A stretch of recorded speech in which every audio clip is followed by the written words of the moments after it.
আগামী পর্বে আপনারা দেখতে পারবেন শাওন কিছু জিনিস কেনার জন্য শুভর শার্ট প্যান্ট পরে বাড়ি থেকে বের হয়েছে। প্রতিবেশীরা সবাই শাওনকে শার্ট প্যান্ট পরতে দেখে খুব রেগে যায়। প্রতিবেশীরা সবাই শাওনকে ঘিরে ধরে।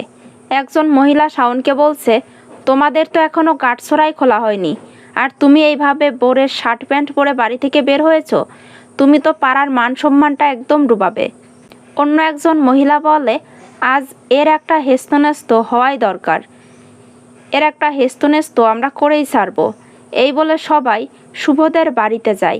এদিকে শাওন সবাইকে অনুরোধ করতে থাকে, আপনারা যাবেন না, আপনারা এটা নিয়ে নতুন করে বাড়িতে আর কোনো অশান্তি করবেন না।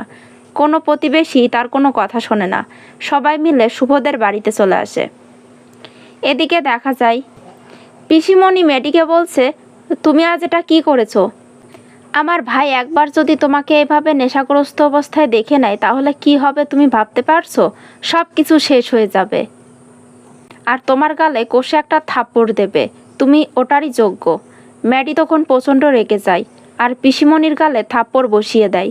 এদিকে দেখা যায় শুভর বাড়ির লোক যখন জানতে পারে শাওন শুভর শার্ট প্যান্ট পরে বাড়ি থেকে বের হয়েছে, তখন শুভর মা প্রচণ্ড রেগে যায়।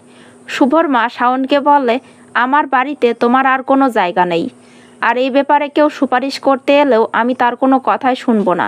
তো বন্ধুরা, এই ছিল আজকের আগামী পর্বের আপডেট। কেমন লাগলো কমেন্টে জানিয়ে দেবে।